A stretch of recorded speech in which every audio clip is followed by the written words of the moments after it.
भारत और कनाडा के बीच में पिछले एक महीने से काफी ज्यादा टेंशन बनी हुई है। लेकिन दोस्तों, इस बीच कनाडा का दोस्त अमेरिका ने किसी भी देश का समर्थन नहीं किया था। लेकिन अब अमेरिका कनाडा के समर्थन में खड़ा हुआ है। सिर्फ अमेरिका ही नहीं तो ब्रिटेन भी कनाडा का सपोर्ट करने लगा है। दोस्तों, दरअसल कौन सी बात वो है कि जिस पर इन्होंने कनाडा का समर्थन किया? दोस्तों, अभी जो भारत है उन्होंने कनाडा के 41 डिप्लोमेट थे, उनको भारत छोड़ने को कहा था। अब इसी के ऊपर अमेरिका और ब्रिटेन ने कनाडा का सपोर्ट किया है। दोस्तों, देखते हैं क्या है बिग पिक्चर और कौन सही है इसमें। अब दोस्तों, एक बात हमें जाननी चाहिए कि जो एंग्लोस्फेयर कंट्रीज है, इनका मतलब कि जो उनका रूट जो है, कल्चर रूट वो सेम है और इनमें इंग्लिश बोली जाती है, जिसमें नाम आता है यूएस, यूके, कनाडा, ऑस्ट्रेलिया और न्यूजीलैंड। दोस्तों, ये देशों की खासियत ये है कि अगर कुछ भी इनके आपस में होता है तो ये तुरंत एक दूसरे के समर्थन में खड़े होते हैं। लेकिन इस बार सब सरप्राइज थे कि जो अमेरिका है वो अभी तक कनाडा के पक्ष में क्यों खड़ा नहीं हुआ। अब दोस्तों, इन्होंने भारत पे क्या आरोप लगाए? अब इनका कहना है कि भारत ने वायलेशन किया है वियना कन्वेंशन का। अब देखिए, वियना कन्वेंशन ये ऐसा कन्वेंशन है जिससे जो डिप्लोमेसी की दुनिया है उसको रेगुलेट किया जाता है। अब इनका कहना है कि इसका आर्टिकल 11.1 है, इसका भारत ने उल्लंघन किया है। अब दोस्तों, ये भारत को अब लेक्चरबाजी कर रहे हैं, एक ज्ञान दे रहे भारत को कि आपने ऐसे किया, आपने वो किया, मतलब ये लेक्चरिंग दे रही। लेकिन दोस्तों, इनकी पोल खोलने में कुछ भी समय नहीं लगेगा भारत को, अगर भारत ने एक ठान ली तो। देखते कैसे। अब देखिए दोस्तों, 2013 की बात है। अब देखिए, वियना कन्वेंशन ये कहता है कि अगर कौन सा भी डिप्लोमेट देश में हो, अगर वो डिप्लोमेटिक इम्यूनिटी के अंदर हो तो उसको कोई भी हाथ नहीं लगा सकता, पुलिस को दूर की बात।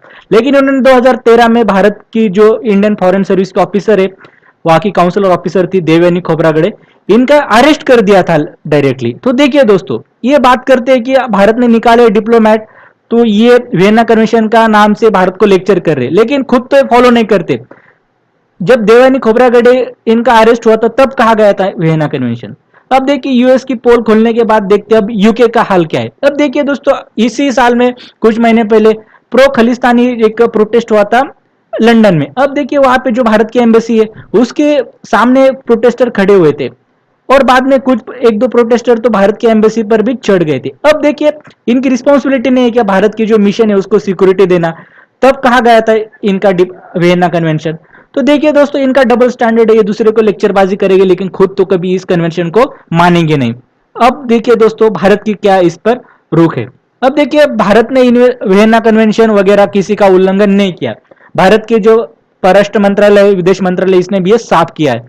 भारत क्या चाहता है? तो भारत सिर्फ पैरिटी चाहता है। मतलब भारत ये चाहता है कि भारत के जितने भी डिप्लोमेट कनाडा में है उतने ही डिप्लोमेट कनाडा भारत में रखे, मतलब कि दोनों के एक बराबर डिप्लोमेट दोनों देशों में चाहिए, यही भारत चाहता है। और ये न्याय की भूमिका है भारत की। लेकिन कनाडा की अपनी जो किडिश एक बच्चों जैसी डिप्लोमेसी शुरू है अभी, उसका एक सभी हैरान है, मतलब वो देख के। अब देखते हैं दोस्तों, दरअसल कनाडा का दर्द अब क्या है। अब भारत ने उनके दर्द पर ही एक घाव दिया है। अब दोस्तों, भारत ने जैसे कि डिप्लोमेट उनको निकाल दिए 41, तो इसकी वजह से क्या होगा कि इनकी जो वीसा जो प्रोसेसिंग की जो समय लगता था वो बहुत ज्यादा लगेगा, कुछ कम अफसर रहेंगे और उनके ऊपर ज्यादा लोड आएगा।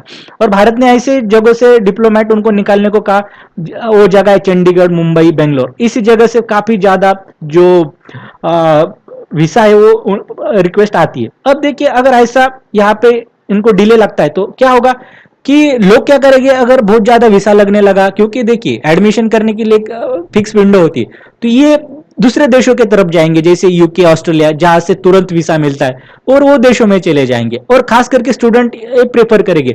फिर इससे वजह से क्या होगा कि कनाडा अगर कम स्टूडेंट जाएंगे तो देखिए दोस्तों, कनाडा की अर्थव्यवस्था पे बहुत ज्यादा इसका असर होगा। कैसे? अब देखिए दोस्तों, इसी चैनल पे हमने 3 हफ्ते पहले देखा था कि जो पंजाब अकेला राज्य भारत का, वो लगभग 68,000 करोड़ सालाना जो कनाडा की अर्थव्यवस्था में डालता है, जो स्टूडेंट जाते पढ़ने के लिए। अब अगर भारत का आंकड़ा देखा जाए तो 1 लाख करोड़ है हर साल, जो कि कनाडा की अर्थव्यवस्था में डालता है। मतलब इन द सेंस हम वहां की एजुकेशन सर्विसेज है वो इंपोर्ट करते हैं।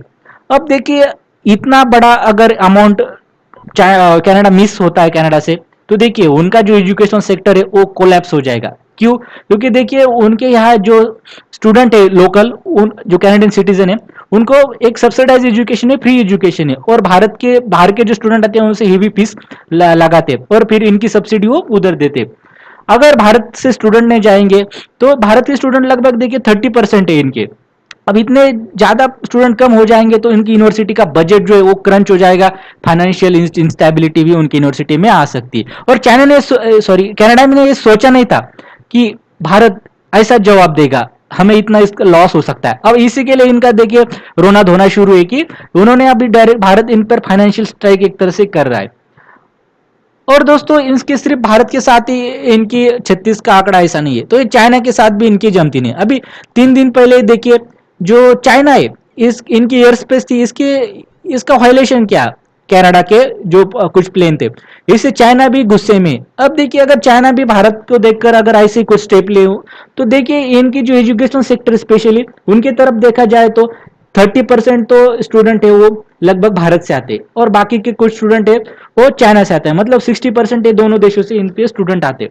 अब देखिए बाकी कुछ स्टूडेंट आते तो काफी कम मात्रा में आते हैं, जैसे फिलीपाइंस, नाइजीरिया, इनसे भी स्टूडेंट जाते हैं लेकिन कम मात्रा में जाते हैं। अगर ये दोनों देशों ने ठान ली कि हम कनाडा को एक तरह से स्टूडेंट हम नहीं भेजेंगे, तो देखिए दोस्तों स्टूडेंट फिर कनाडा कहाँ से लाएंगा? उनकी जो बहुत सारा पैसा उनकी अर्थव्यवस्था में आता है, पहले इन्फ्लेशन बहुत ज्यादा है वहां पे। तो देखिए यूरोप में तो क्रेज नहीं कनाडा की, क्योंकि यूरोप ऑलरेडी डेवलप है तो वो स्टूडेंट भेजेगा नहीं। साउथ अमेरिका का देखा जाए तो दोस्तों वहां पे स्पेनिश बोलते हैं तो उनको अंग्रेजी आती नहीं, तो वो कनाडा नहीं जाएंगे। रही बात की अफ्रीका की, तो देखिए नाइजीरिया और साउथ अफ्रीका जैसे चुनिंदा देश छोड़े तो उनके पास मिडिल क्लास नहीं बढ़ा, और दूसरी बात इतनी फाइनेंशियल एबिलिटी भी नहीं उनकी। और फिर मिडिल ईस्ट में जाते तो सऊदी अरेबिया और उनकी भी जमती नहीं है, क्योंकि सऊदी अरेबिया ने पिछले 4 साल उनके साथ संबंध तोड़े थे पूरे डिप्लोमेटिक, और अभी जाके कुछ स्टेबलाइजेशन हुआ। तो देखिए इनका काफी निर्भरता है भारत और चीन के ऊपर, और अगर खास करके भारत के ऊपर अगर भारत ऐसी इनके स्ट्राइक करता है, फाइनेंशियली इनको हानि पहुंचाता है, तो इसका नुकसान कनाडा को काफी ज्यादा मात्रा में होगा। आपकी क्या राय है दोस्तों इस बारे में? तो आप कमेंट सेक्शन में जरूर बताइए। बहुत बहुत धन्यवाद।